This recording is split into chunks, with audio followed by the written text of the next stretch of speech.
Hello and welcome to Tea is Good. Let's try that again. Hello and welcome to Tea is Good, Books Are Better, the podcast where we drink tea and talk about books. I'm Raven. I'm Jess. I'm gonna need you to start jumping in faster with the I'm Jess. I'm Jess. Well, you already said it, so it's too late for this round.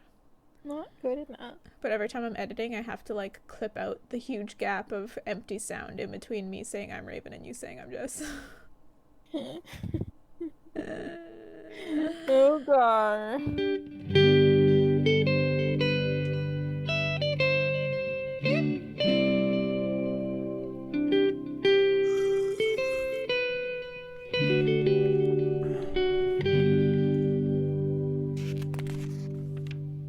What are we drinking today, Jess? Tea! No way! I think it's the lemon ginger honey again. Oh, Jesus. Hey! That's my tea. Alright. It's My cool. Jake and I just ordered like $80 worth of tea from Bro. this place in New West. So I'll be trying some new teas when that comes in. But for today, I am drinking David's tea, Just Peachy. Just peach tea. Yeah. This fruity blend is packed with juicy peach flavor. Try it over ice with a splash of champagne for a fresh, summery spritzer. Well, that's genius. Holy fuck. Damn. Do that. Looks like I'm buying champagne. Yeah. Whoa. Some delicious iced tea. Damn, son. Oh my god. Sit outside on the fancy deck with fuck. that? Oh my god. Living the fucking dream. Yeah. Damn. Mm. But there's your summer drink. Yeah, this is like... It tastes really good, but it's kind of strange to have such a fruity tea be so hot. Yeah. Yeah. I agree. And I did not have time to ice this. But it's very good. But I can 100% see that being 10 times better cold. And with a splash of champagne? Shit. Alright, where did we leave off our characters? Arya realizes that they're headed the wrong way. And wow. That's not good grammar. And she learned that she's being brought to Lord Beric so he could decide what to do with her. Dun dun dun! I make that noise a lot. Yeah, you do.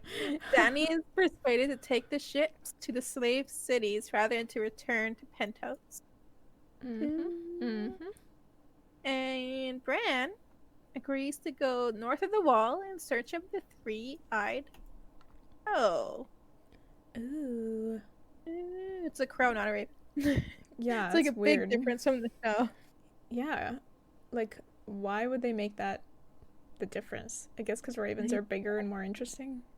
Maybe. They're like, fuck crows. Let's do ravens. They're fancy. Yeah. Okay. Well, chapter 22. Are you? Wait, what? Aya. Are you? Aya. Yeah. I. So they're searching for Lord Beric. And because he's constantly on the move, they have to travel from friend to friend to find word of where he's been seen last. There's this one village that they visit that's hidden in the treetops. And it's like a bunch of rope bridges and tree homes. And I was like, damn, that is so fantasy. Yeah. So fantasy. I was like blown away by I thought I was reading Pendragon for a second. It sounds like the Ewok place in Star Wars. Oh, yeah. Or something that you would see like in the Earth Kingdom in Avatar. Here, I'm thinking Lord of the Rings too. I'm just like, this is so high fantasy. A freaking village up in the trees. Yep. That's not something I thought I would be reading here. Yeah, it does not sound like it fits in Game of Thrones, which is like usually so practical. Yeah, like what the fuck. Right. So they make it to an old sept that's recently been robbed. Lem asks if it was the mummers, but the Septon says that it was actually a group of Northmen searching for the Kingslayer, which makes Arya feel angry and ashamed. It's the Karstarks. Yeah. Arya is almost 11. By the way, that's her age. Oh, okay. Which I don't know how she's keeping track of at all. Like, does she have a watch that's telling her what day it is? Right. Like, wouldn't you think that the days would blur into one big chaotic mess? That's a really good point, actually. But somehow she knows what day it is, and she knows that it's almost her 11th birthday. And she's almost a woman grown. Okay, Arya. You couldn't even finish that sentence without wheeze laughing.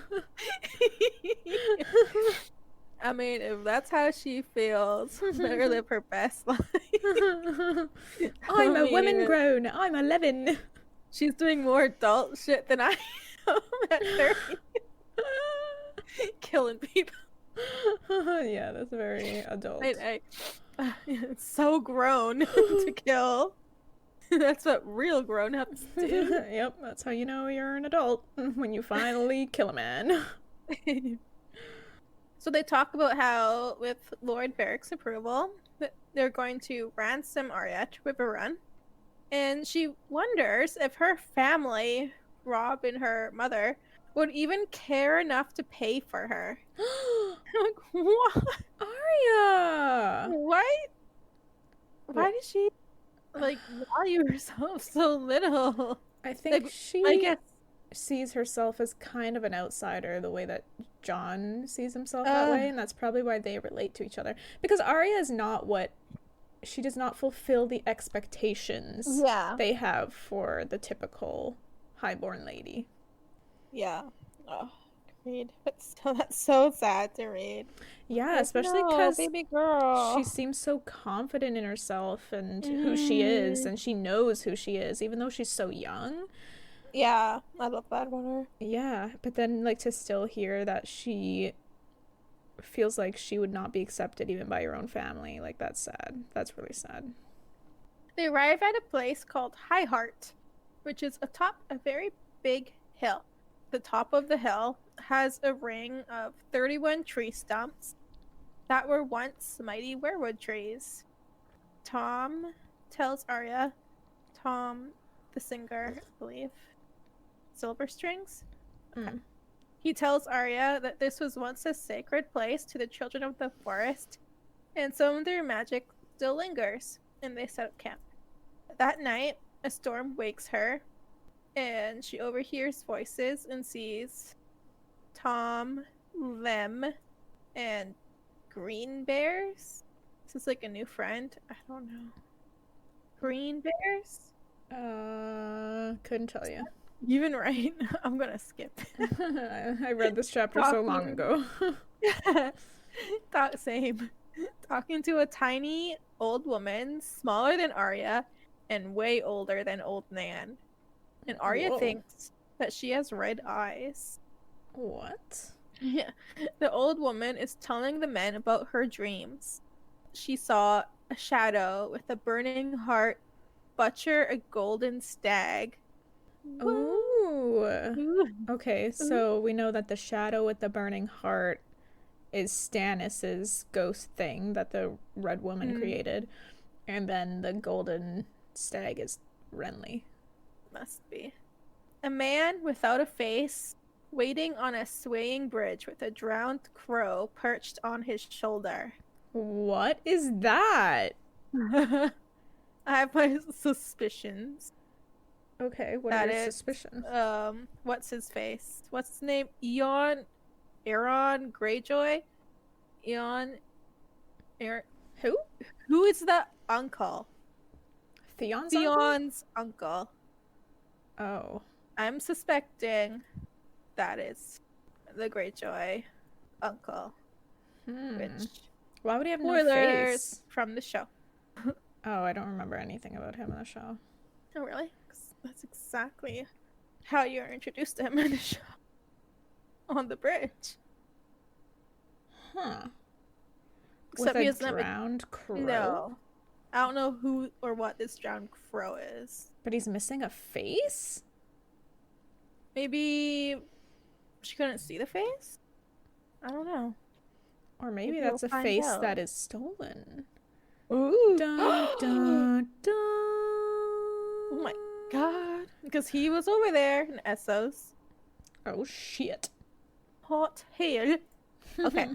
A roaring river with a woman with red tears drifting down until she opened her eyes and the old woman woke up in a fright. Okay, what is that? So I suspect that I know who this is. Okay, can I guess it though? Like, would I Yeah, know it? I'm not Would I gonna know? tell you who it is. Yeah, most likely. Okay, so it's a woman crying red tears in a river? Yeah, she's drifting down a river. And then she opens her eyes and scares the ever living fuck out of this tiny old lady with red eyes.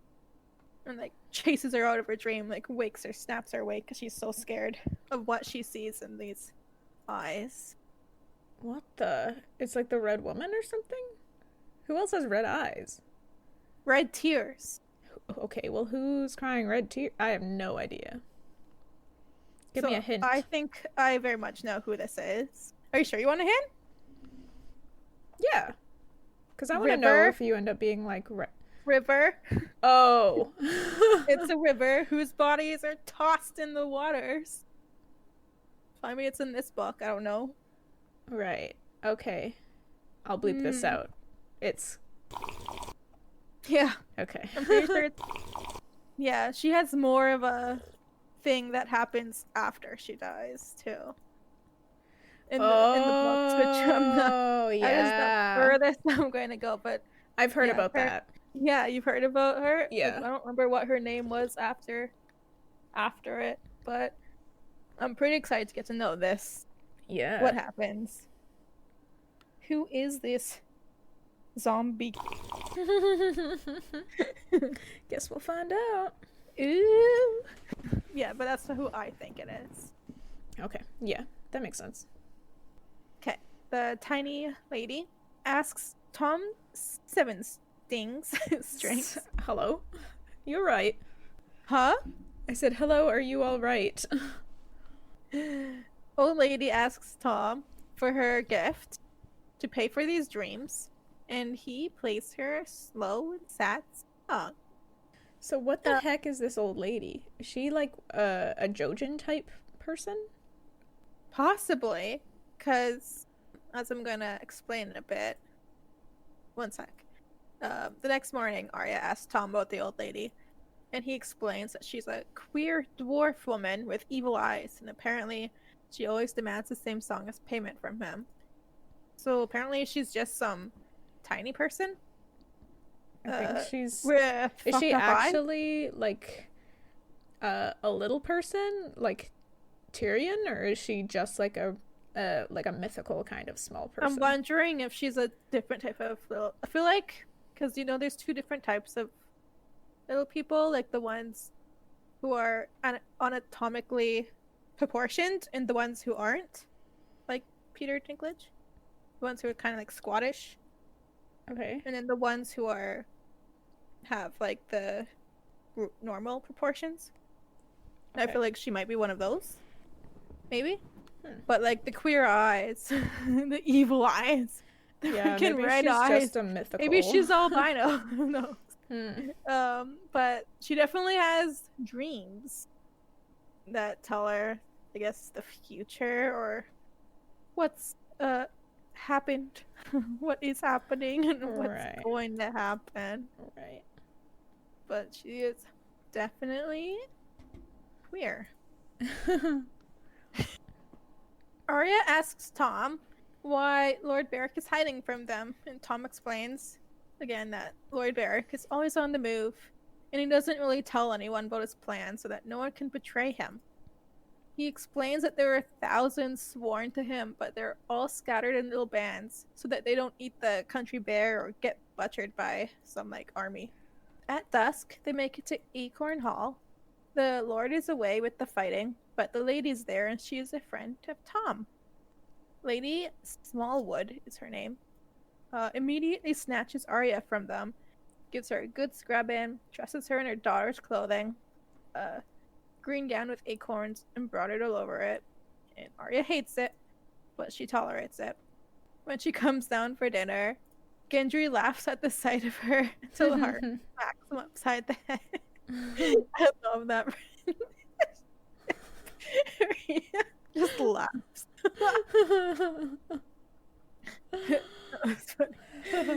During the meal, Lady Smallwood tells them that Lord Beric had been there a fortnight ago, driving a herd of sheep. And she thinks that they may have been headed near the Stony Sept in the Three Penny Wood, I think. Lady Smallwood then tells them that a group of Karstark men had been at her gates asking about the Kingslayer. Ooh. And she tells them that it was Lady Catelyn who had set him free. But then Harwin pauses the talk and he's like, "Oh, hold up!" and tells Arya to bounce. She storms out. Gendry follows her out and asks if she wants to look at the smithy with him, so they go. Gendry tells Arya that she looks like a proper little girl now, and that she even smells good. Ooh. She tells him that he stinks and tries to run away because she feels uncomfortable with this weird compliments, I guess. Yeah. Gendered compliments. Well, I think that Gendry is, at least in part, doing it to bother her because he knows that it'll bother her. He's antagonizing her on purpose. He knows. Yeah. So she tries to run from him, but he grabs her. She trips him, and they both fall on the ground, rolling around and fighting. She's faster than him and would escape his grasps only to punch him on this fight. He grabs onto her wrists and tickles her. Oh god. So she knees him between the legs, and then the wrestling's over. Damn! Yeah, that's over. Kill shot! When they return, they're both covered in dirt, and Arya's dress is torn.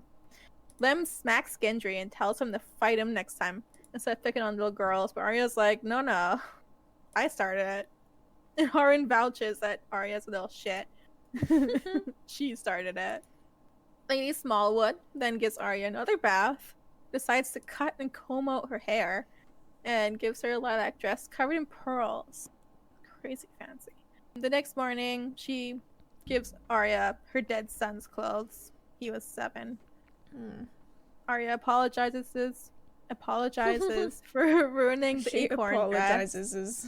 Yep. And then Lady Smallwood tells her to be brave. And that is that chapter.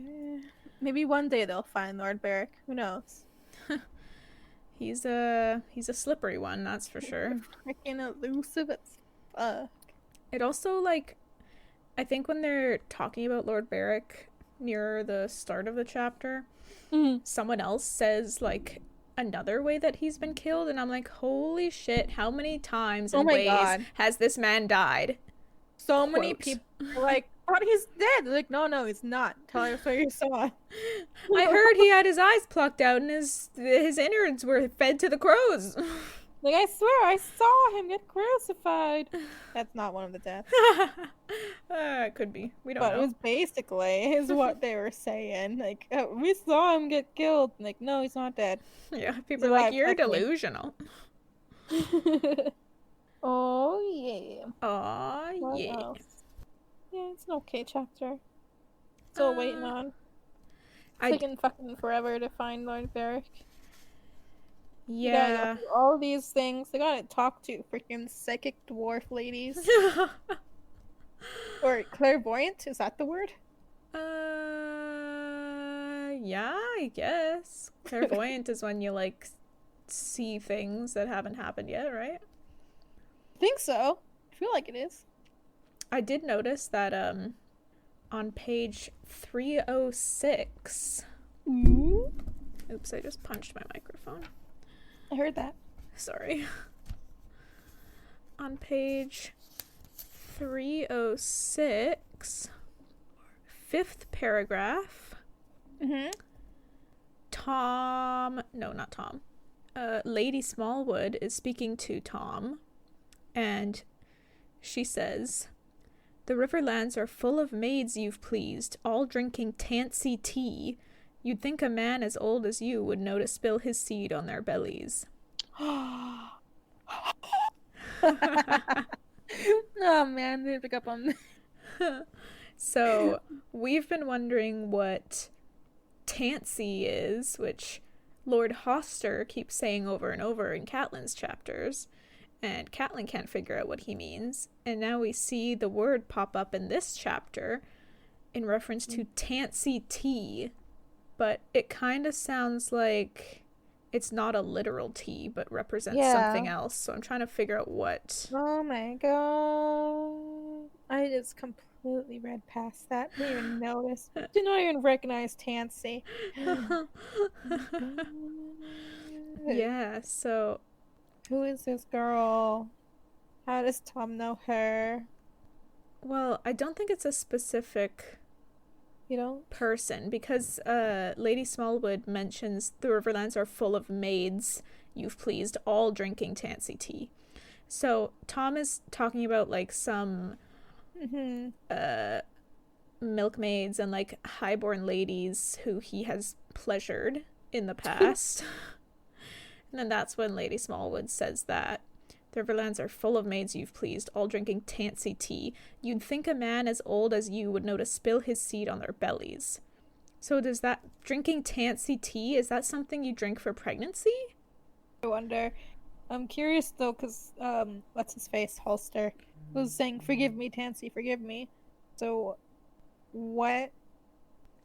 I don't know if he was actually saying tansy in that way, but I think he was saying I'm sorry, and then like other times he would say tansy. Do you think Lysa got knocked up and she had to drink some tansy tea? Maybe she was like yeah, I mean, yes, I think that's what seems the most plausible to me, that it has something to do with that. Maybe she like lost the baby or something, and Lord Hoster, her father, was like telling her that like she should have drunk tansy tea or something, or to drink tansy tea for the next time, or I don't know, but it seems to have something to do with pregnancy. I wonder if, because I don't know where I learned about early abortion methods that involved consuming stuff. Oh shit! But, do you think it's an abortion thing? Yeah, I definitely think it's something that would end a pregnancy. Tansy tea that they had to take because he's not spilling on their tummies like he should be. He's not pulling out. His pull-out game is weak. So I wonder, because we know that Lysa got it on when she was very young. So I wonder if she had been forced to take some tansy tea. Yeah, maybe Lord Hoster found out and he was like, drink tansy now. Wasn't there a pregnancy that Lysa lost early on? I think I remember Catelyn remembering something like that. I think Catelyn was speculating. She doesn't know that Lysa was pregnant the first time, quote unquote. So when she slept with... Yeah. But she was speculating. She was like, maybe that's why she like couldn't bear to hold Robb. Wait. Or maybe she was convinced that she was pregnant, but then it turns out she wasn't pregnant. But then Kat was like, wait, maybe she actually was, but she just lost the baby. Or maybe she drank some tansy tea. Yeah, maybe Hoster snuck it to her. And she didn't even know she was drinking it. Maybe she did. No, I don't know. There's no way. We know Lysa. She would not have taken that if she knew what it was. Yeah, because she loved what's his face. Yeah. Of course she would want his child. She wanted it, probably any child. Oh but my god, maybe he did sneak it, and that's why he's saying, forgive me, forgive me. Oh my god. And that's why she won't come to see him. Holy shit, my mind is blown. We just broke this whole book. We figured it all out. Okay, back on the shelf with you. All because we read about tansy tea. Because you recognize tansy. Fuck. Oh, yeah. Dang. I feel smart now, but I feel like you were smarter. Because I was like... Hey, I just breezed right past that. I'm like, maybe she was taking it for her baby, and you're like, they're taking it to kill the baby. And I was like, oh, that makes way more sense. Yeah. I'm like, what the fuck are you talking about? It's for the baby. It's for termination. I guess I don't really think about women back in the day having that option. Yeah. Yeah, they don't have a lot of, what do you call them? Medical work, papers or textbooks or whatever talking about it, because it was very hush-hush. Yeah. Only the witches did it. Witches brew. Yeah. You went to a lady for it, and that was like big no-no. Yeah. So that's why that did not occur to me. I'm not like I'm not an it. Well, I am. Okay. Moving on. Yay, Dany! Finally a Dany chapter. Holy. I always rate. I'm like, when's the next one? When's the next one after I finish? Well, good news. The next one is soon after this one. Woohoo! All right. Chapter 23 is Daenerys. This is a long chapter. It was a good one, though. I have 4 pages worth of notes. Woo! That's a lot of info. And it is because 90% of it is information about the Unsullied. And I was like, this is so fucking cool. There's no way I'm cutting this out. It is cool. This was a dope chapter. Yeah. Okay, here we go. A monstrous 20-foot statue of a harpy looms overhead. The harpy of Gis, as Dany knows it. Is it Gis or Gis? I think it's Gis. Okay. Geese? Oh, shit. Gis or geese? Okay, let's say Gis, because geese sounds like Hong Kong. Geese. Yeah, as soon as you said it out loud, I'm like, oh, geese. Yes, so no one likes those. No one likes the gooses. Old Gis fell 5,000 years ago, and now the city is inhabited by the Astapori, whom Sir Jorah calls mongrels. Mongrels? That's a rude Jorah. Jorah's just... He's a rude bitter old overall. man. He's a bitter old man, and he's just angry. Yep. The slaver, Krasnis Mo Naklos, speaks to Dany in High Valyrian, which she pretends not to understand, which was Jorah's suggestion. Why do you think he suggested this, that she pretend not to understand? So that they underestimate her. Ah. And, yeah, she learns a lot from hearing what she's not supposed to be able to understand. Yep. Okay. So I guess she knows exactly who she's dealing with. Right. There's no hiding now. Yeah. A young slave girl translates for Krasnis the slaver. When the slaver speaks to the slave, he calls Dany things like Westerosi whore and speaks extremely rudely, but the slave girl translates his words more politely. Dany is here to see the Unsullied. There are 1,000 of them lined up in ranks for her inspection. They wear only white linen clouts about their loins and conical bronze helms topped with a foot-tall spike. She asks about their training and, after the slaver complains about her ignorance, has the slave girl tell Dany. She tells her they begin their training at 5 years old and train every day from dawn till dusk until they master the short sword, the shield, and the 3 spears. The training is rigorous, and only 1 in 3 boys survive it. Damn! That's crazy. The slaver tells the slave girl to tell Dany that these Unsullied have been standing here for a day and a night with no food or water. They will stand until they drop if he commands it. Arston Whitebeard says it's madness when the girl translates. He didn't want to sail to Astapor and doesn't like the idea of buying a slave army. The slave girl tells the slaver what Whitebeard said, and the slaver says it's obedience. Some may be stronger, quicker, or larger than the Unsullied, but none are more obedient. Dany walks down the line of Unsullied, noticing most are dark-skinned Dothraki and Lazarene, but some are pale men from the free cities as well. They rank in age from 14 to 20, she guesses. Young. Actually, yeah, they're all really young. Yeah. What happens to the older ones if they aren't, bought right away? They die! Oh, wait, what? They're just gonna kill them after they turn 21? They're bought and they're killed in battle. Maybe. Who knows? Maybe. Or maybe they just pulled out, their youngest, most fit ones for her to see. Yeah. Maybe they're all bought because there's such high demand. Mm-hmm. Dany remembers they are all eunuchs and asks why they are cut. She's always heard whole men are stronger than eunuchs. She is told the Unsullied have something better than strength: discipline. They are absolutely obedient, absolutely loyal, and utterly without fear. Whitebeard says even the bravest men fear death and maiming. And the slaver insists that death means nothing to the Unsullied, for they are not men, and maiming means less than nothing.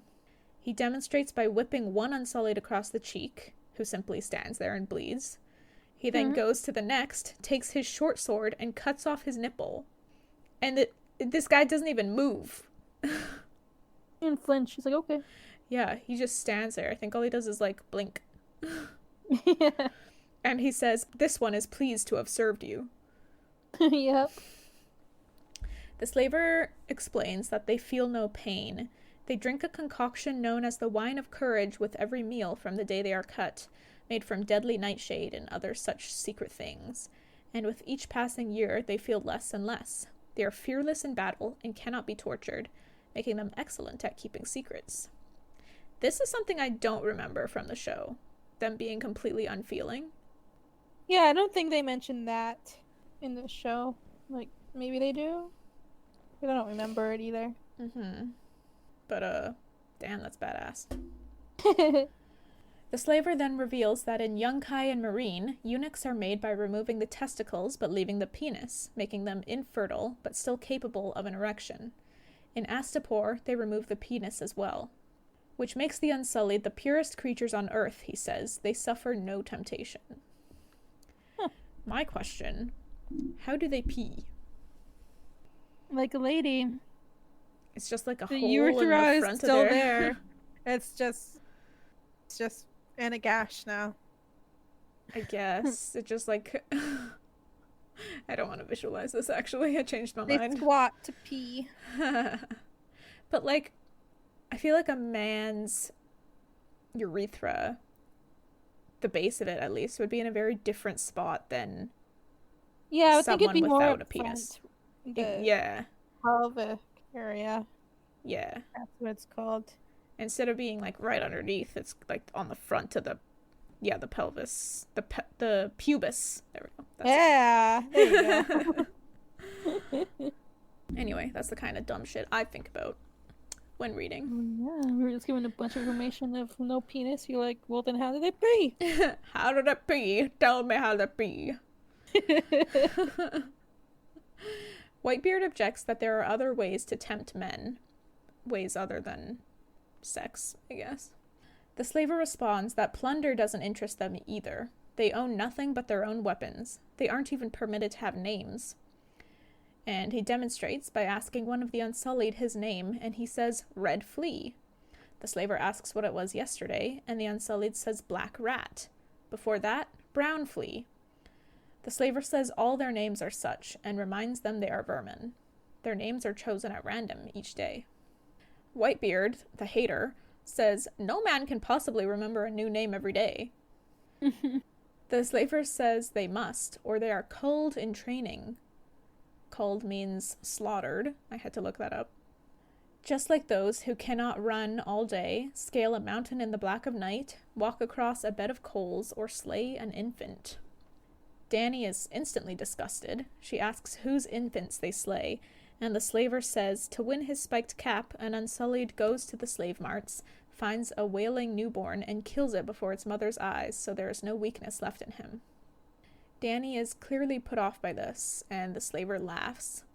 He says that the dogs are harder for the Unsullied. On the first day he is cut, he's given a puppy. At the end of the first year, he's required to strangle it. Any who can't are killed and fed to the surviving dogs. Damn! That is some dark shit. Fucked up. Bruh. Dany asks if the Unsullied might be tempted by freedom, if her enemies were to offer that to the Unsullied. The slaver says the Unsullied would kill him and bring her his head. They have no life outside their duty. They are soldiers, and that is all. Dany admits it is soldiers she needs, and asks how many he has to sell. The slaver says 8,000 fully trained and available at the present, but has her know they sell them only by the unit, by the 1,000 or the century. They once sold them by the 10 as household guards, but that proved to be too few. They would mingle with other slaves and freemen and forget who and what they are. That's interesting. Yeah. Dany asks if they have their own officers, and the slaver says she must set her own officers over them. They are trained to obey, not to think. She asks about their gear, and he says they come with sword, shield, spear, sandals, quilted tunic, and spiked caps. They will wear whatever armor she wants, but she must provide it. And Dany has no more questions. She asks Whitebeard what he thinks, and Whitebeard the hater says no. He hates it. Yeah. He explains there have been no slaves in the Seven Kingdoms for thousands of years. The old gods and the new hold slavery to be an abomination.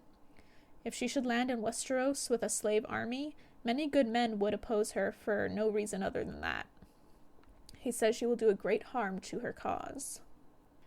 Dany says she must have an army, or she won't be able to take the Iron Throne. Whitebeard says that when she raises her banners, half of Westeros will be with her. Her brother Rhaegar is remembered with great love. Sure. Dany's like, yeah, but what about my papa? Yep. And Whitebeard hesitates. Then says, King Aerys is also remembered. Yeah, he is. But he says he gave the realm many years of peace. And he tells Dany again she has no need of slaves. Magister Illyrio will keep her safe while her dragons grow, and he will send secret envoys across the narrow sea to sound out the High Lords for her cause. Dany points out those same High Lords abandoned her father and bent their knees to Robert the Usurper. Whitebeard says that they may still yearn for the return of the dragons, but Dany is not convinced. Nor am I. Yeah. Honestly, they've said this before, that, like, the people don't give a fuck who sits on the throne. They just want peace. They just want no war. And if Dany shows up and she's like, time for war, they're all gonna be like, fuck you. Yep. Like, who the fuck is this lady? Yeah, but to be fair, the Seven Kingdoms are in the middle of a huge war right now anyway, so Absolutely. I mean, what difference would it make? Throw Dany in there. Dany tells the slaver that she must consider carefully, and he tells her to consider quickly. There are many other buyers. Dany reminds the slaver of who she is, but he is unmoved by all her fancy titles. He thinks women can't make decisions until they've been pampered and flattered. But he doesn't tell her that. He says if she needs a guide to the city, he will gladly serve her, if she is more woman than she looks. And he says many other gross things that the slave girl translates more politely. But Dany says she must return to Jorah on the ship, and the slaver's like, see? It's the man who decides, not her. Okay, dude. Dany rides in her litter back to the ship, observing Astapor on the way. It's a queer city, she thinks, with stepped pyramids, fighting pits, and many old, crumbling red bricks. They have to stop at one point to allow slaves to cross their path. Whitebeard tells Dany the bricks of Astapor are red because of the blood of the slaves who make them, and he insists they must leave this place tonight. Dany says she must leave with an army. Ser Jorah says she must. Whitebeard reminds her Jorah was a slaver himself, and Whitebeard says she can hire sellswords instead. A man who kills for coin has no honor, but at least there are no slaves. Dany says her brother tried that and was fed promises, and they amounted to nothing, and that was how he became the beggar king. Whitebeard says better to be a beggar than a slaver, and Dany snaps at him, saying he speaks as someone who has been neither, and asks if he knows what it's like to be sold. Uh-oh. Sore spot. Whitebeard apologizes for offending her, but she says only lies offend her, not honest counsel. She says she has a dragon's temper, that's all. And Dany reflects that Whitebeard is a good dude, and she doesn't understand why Jorah mistrusts him. She suddenly wonders if he's just jealous that she's found another man to talk to. And then she remembers when Jorah kissed her, and she thinks again that he shouldn't have done that. After that, she had taken care to never be alone with him. As she can tell, he wants to kiss her again. Dany doesn't know what she wants, but Jorah's kiss woke something in her, something that was sleeping since Khal Drogo died. Bow, bow, bow, bow. try, baby. Lying in bed, she began to fantasize about having a man in bed next to her instead of her handmaid. Once, she began to touch herself slowly, trying not to wake Eerie next to her. But one of her dragons made a noise and woke Eerie, who saw what she was doing, and then proceeded to assist her. The next morning, Dany thought to herself that she wants Drogo, not Jorah, and not Eerie. Huh. Yeah. But you did. Yeah. Back on the ship, Jorah is waiting for Dany. He tells her the slavers have come and gone, taking note of everything they have on the ships. He then asks how many men they had for sale. Dany says none. She's angry, though she isn't sure if she's angry with Jorah or the hot city. She says they sell eunuchs, not men, and she rants about their dead eyes and their disturbing training. And then she slaps Jorah. Damn, this really, escalated. I was like, whoa!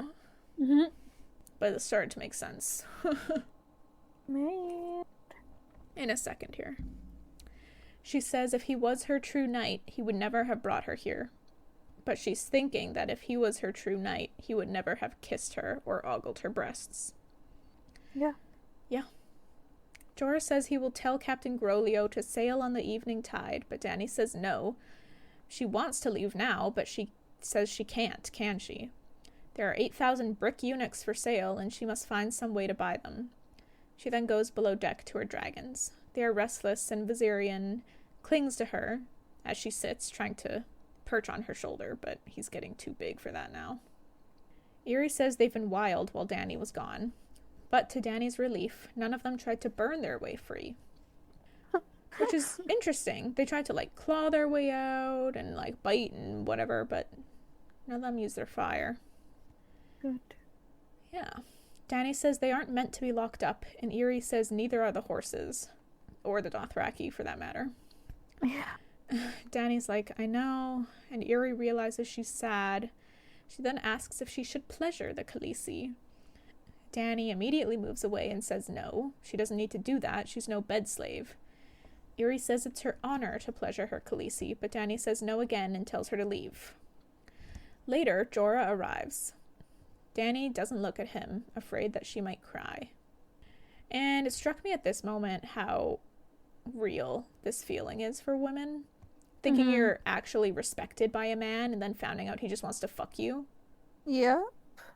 It's an awful feeling. It is. It's like 1 second, you have a friend, the next you realize, oh, I'm just a thing to you. Yeah. And Dany, really trusted Jorah, and him, ogling her and groping her and putting his mouth on her, really twisted that. Trust is gone. Jorah says Dany will have to take the Iron Throne with steel and dragonfire, as Aegon the Dragon first did. And that will mean blood on her hands before the thing is done. Blood and fire, Dany thinks, the words of her house. Dany says the blood of her enemies she will shed gladly, but the blood of innocents is another matter. 8,000 Unsullied means 8,000 dead babes and 8,000 strangled dogs. Jorah says he saw King's Landing after the sack. Babes were butchered as well as old men and children. More women were raped than one can count. Men have a savage beast in them. Yet he's never heard of these Unsullied doing such things. They only do what they're told. If Dany buys them, henceforth, the only dogs they'll kill are those she wants dead. Dany asks why the Dothraki have never attacked this city. There aren't any guards on the towers, and the walls are all crumbling. Jorah explains that there are 2 reasons. The first is the Unsullied, and the Dothraki have not ridden against them since they left their braids at the gate of Qohor. Secondly, who would attack Astapor? 1, there isn't really anyone around who's violent other than the Dothraki. And slaves are no good once you've killed the slavers. Yeah. And to deal with the Dothraki, the Astapor just feast them and give them gifts, and then they ride on. It's cheaper than fighting. Dany says that Viserys would have bought as many Unsullied as he could, but Rhaegar led free men into battle. Whitebeard told her he made many knights, and Jorah says there was no higher honor than to be knighted by the Prince of Dragonstone. This I didn't know. Jorah was knighted by Rhaegar? I guess he must have, because he was a knight, and he was around the time of Rhaegar. Yeah, and That's he just like nothing I thought about. he knew Rhaegar too, apparently. Maybe not well, but he knew him Yeah. enough to tell Dany that she's like him, right? Mm-hmm. Dany then asks Jorah what Rhaegar would say when he knighted a man. Go forth and kill the weak, or go forth and defend them. She asks if the men who died beneath the dragon banners gave their lives because they believed in Rhaegar's cause or because they were bought and paid for. Jorah says everything she's saying is true, but Rhaegar lost on the Trident. He lost the battle, the war, his kingdom, and his life. Robert trampled his dead corpse and stole the Iron Throne. Rhaegar fought valiantly, nobly, honorably, and Rhaegar died. Mm-hmm. And damn, that's a good lesson. Yep. That's the end of that chapter. And yeah, Jorah basically telling Dany she needs to play the fucking game. Like the Lannisters do, or she's gonna lose. Mm-hmm. Like you, Oh, yeah. you can't be valiant and noble and honorable and win when you're playing against people who are not those things. Exactly.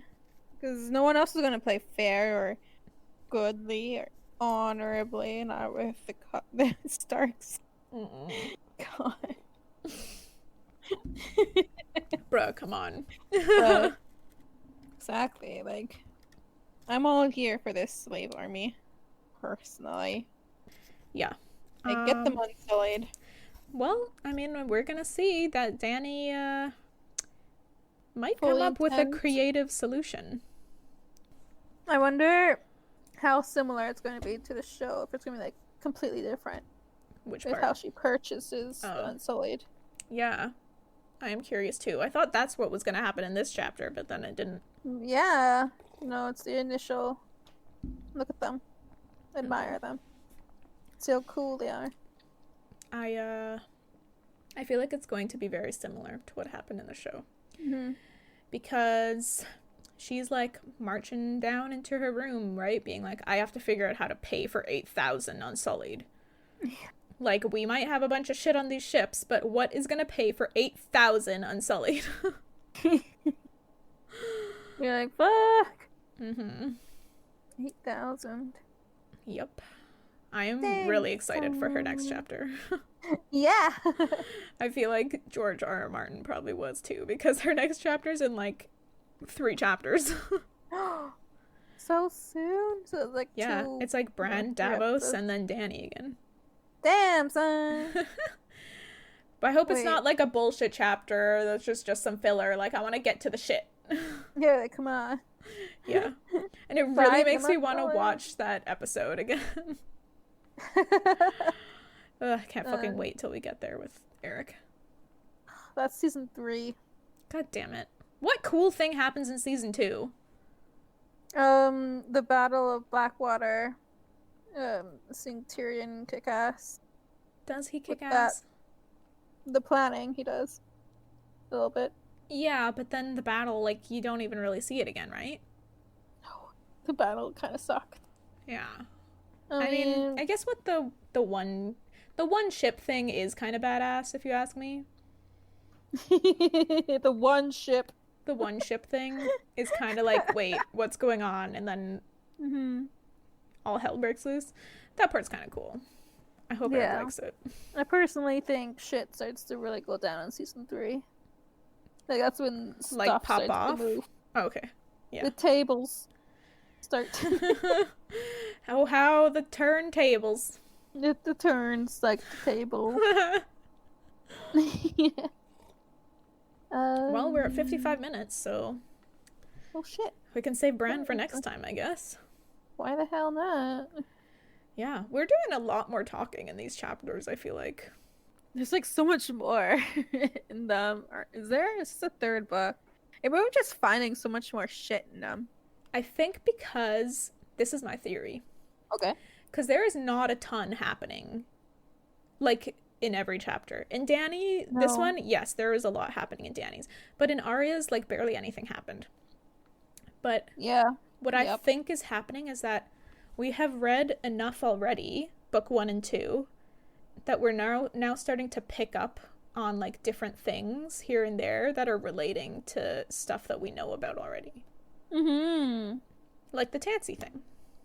Man, we were like, who the fuck is Tansy? For so long. Man, that was good. I wonder if it really is. I think that we've solved it. It's abortion juice. And Hoster force-fed it to his daughter so she would not have a baby. Man. Like, snuck it to her. That's He so got fucked. the maester to stir it up, and he's like, drink some of this sleepy juice. It'll make you feel better. Oh my god. Strengthen the baby when the bloods come. Oh my god, that's so fucked up. I am like, I get it from Lysa's point of view now. Ugh. No wonder she wants nothing to do with her father. Protective of Robert.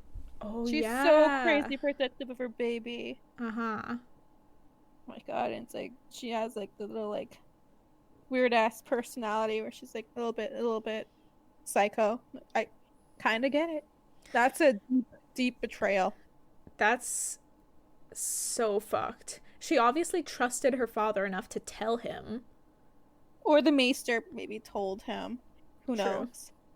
But True. still. I guess that's also possible. But I But can it's definitely still see fucked. Lysa telling him because she's so excited about it. Oh yeah, she seems to be that kind of naive.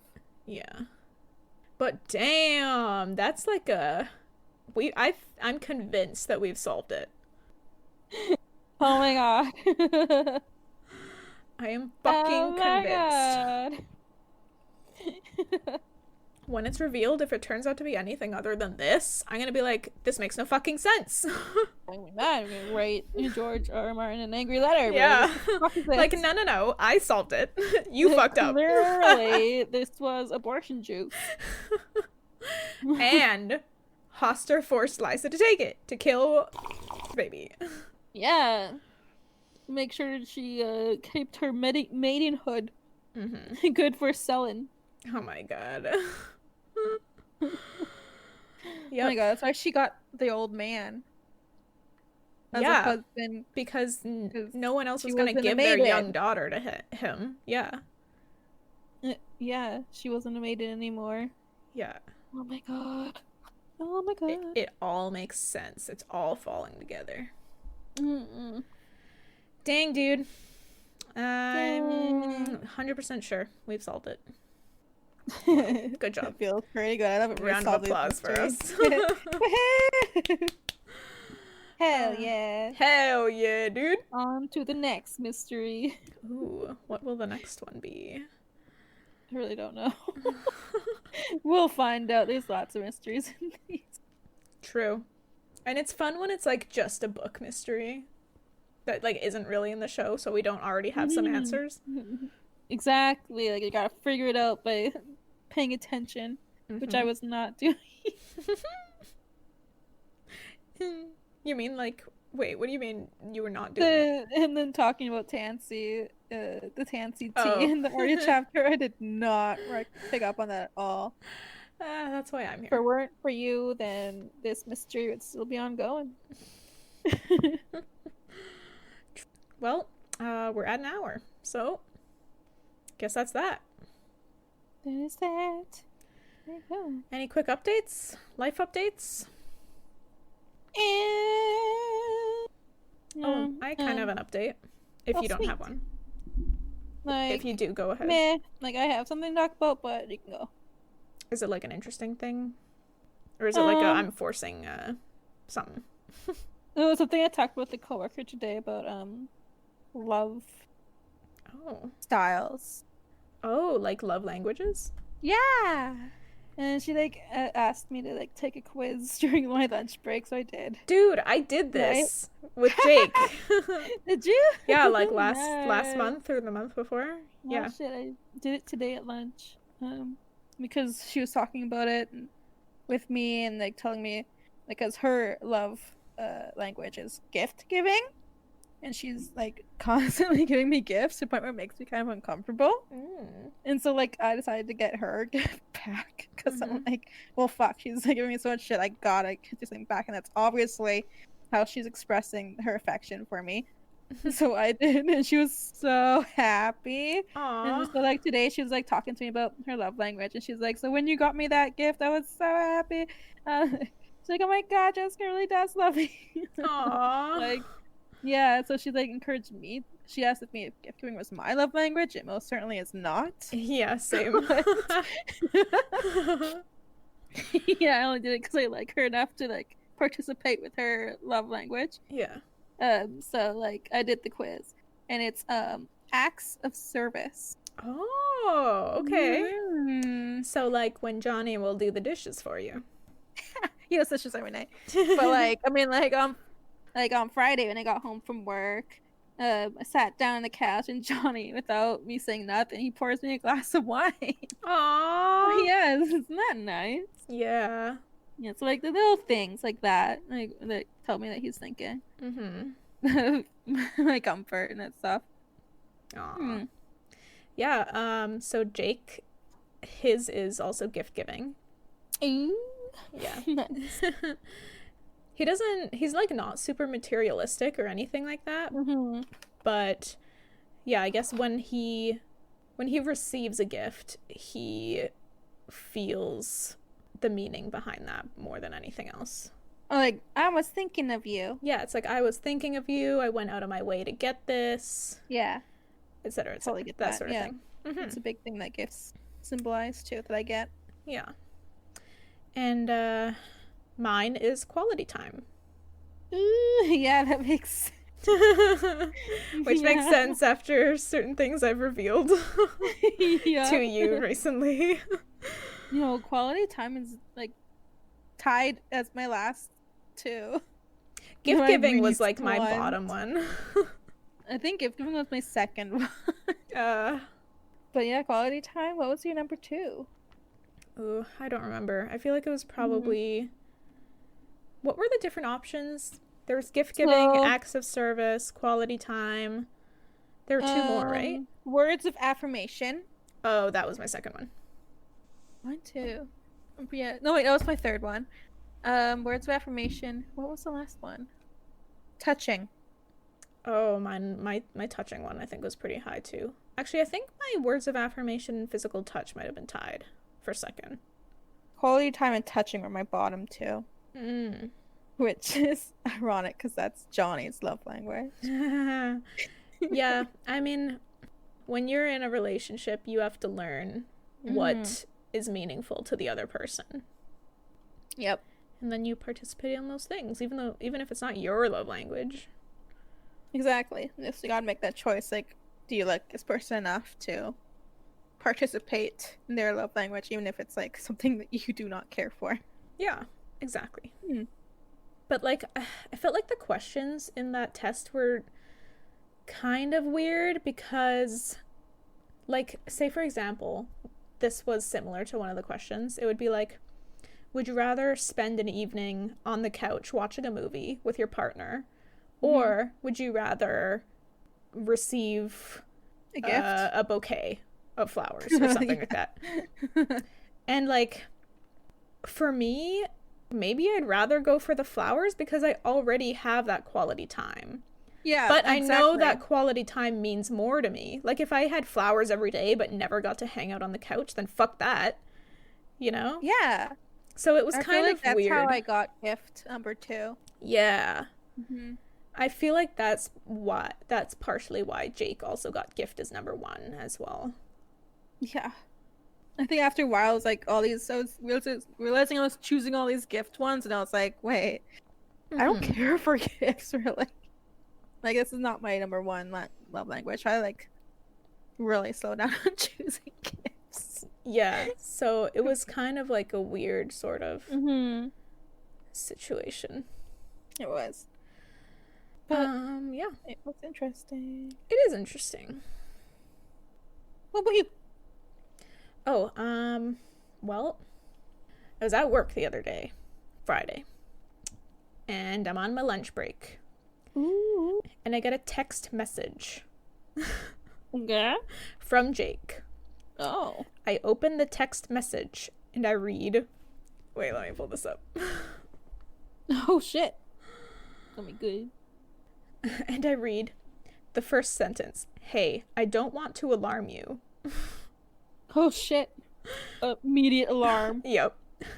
But I rolled my ankle pretty bad, so I'm going to the hospital to get x-rays done. I'm okay, just sore. I'll need a ride home at some point, but I expect I'll be at the hospital for a while. Oh my god. I was like, what? So I called him immediately. Yeah. Oops, I just punched my microphone again.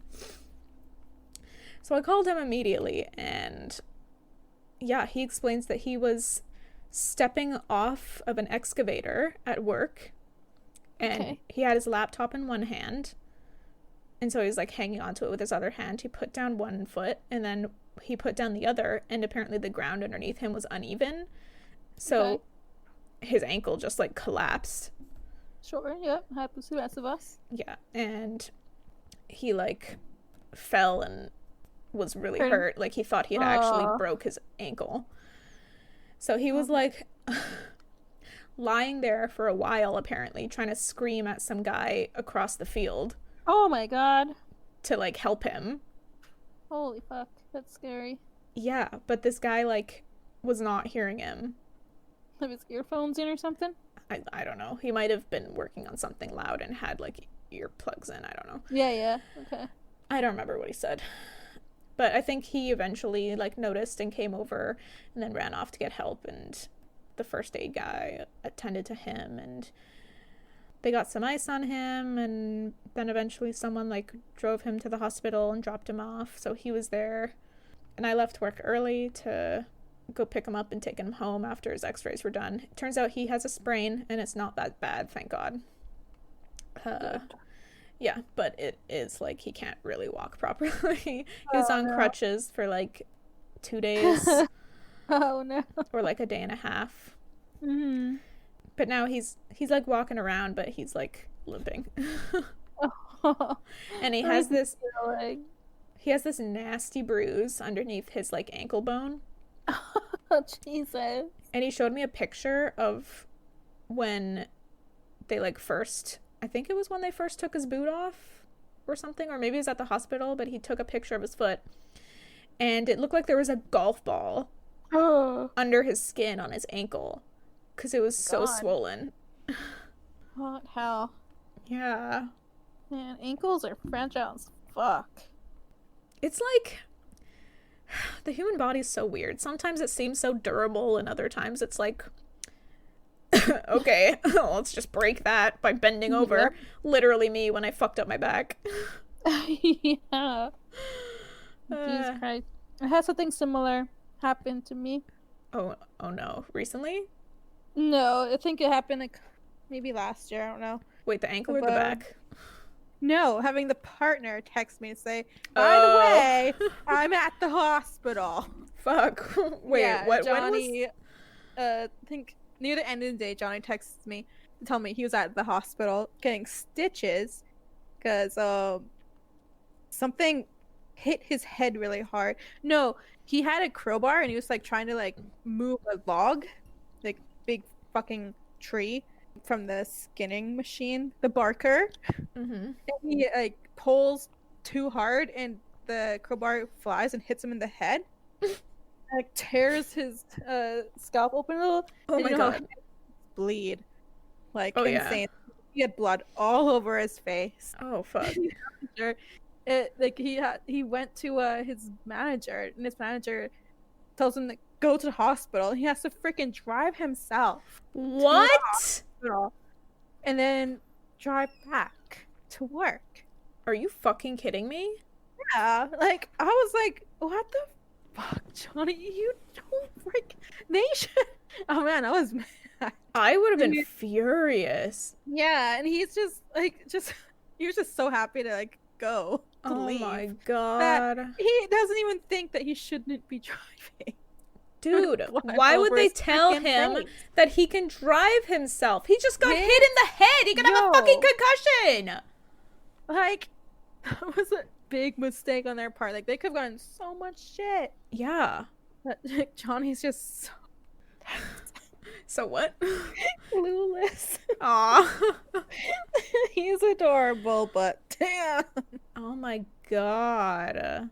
Oh man, I was so mad he had stitches, and all he was doing was giggling and laughing about it when I got home, and I was like so fucking scared. But it was just all giddy, like it was the funniest thing to happen to him in so long. No. Bruh. Yeah.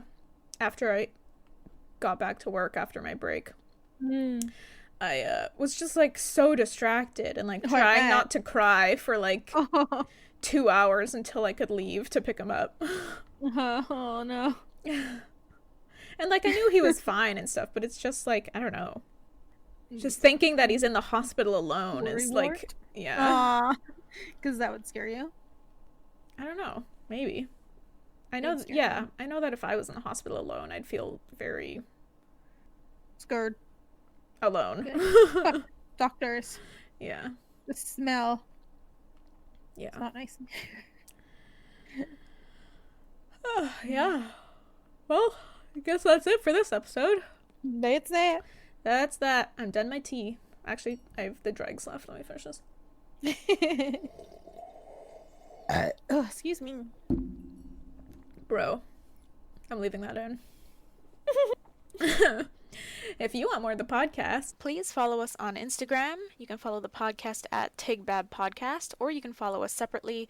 My handle is Crimby, Jess's is just.egan24. You can also find us on Facebook. Just search TIGBAB Podcast or Tea is Good, Books Are Better, and we should show up there. Also, please subscribe to our good friend Bahrami on YouTube. He's the one who made our jingle, which you heard at the start of this episode, and he's a really cool guy and makes dope stuff, so check him out. And you can also join our Patreon, patreon.com/teaisgoodbooksArebetter. We have a few different tea-themed tiers with fun rewards, such as behind-the-scenes content, outtakes, and mini-episodes in which we force our brother to watch Game of Thrones, which he hates. So you will be getting something in return for your contribution, and you'd also be helping us improve the podcast with better equipment, but we also just appreciate you listening. And please don't forget to share the podcast with your family and your friends. It is the best way for us to grow. Thank you so much for listening, and adios. Till next time. Sayonara. Hasta luego. Amigos. Amigos. Hasta luego. I said sayonara. That's Japanese. Oops. Do you know how to say friend in Japanese? Huh? You know how to say friend in Japanese? Friend? Yeah. I don't. Do I? Sayonara. Friends. I don't. I'm just asking if you do. Oh, I thought you were like testing me. I was like, do you know how to say that? How to say friend in Japanese? Do you like the Google Translate and I'll tell you? Tomodachi. Tomodachi. Wait. Tomodachi. Tomodachi. Sayonara, Tomodachi. Wait. You have them say it to you. The friend. Tomodachi. Say it to me. Tomodachi. Tomodachi.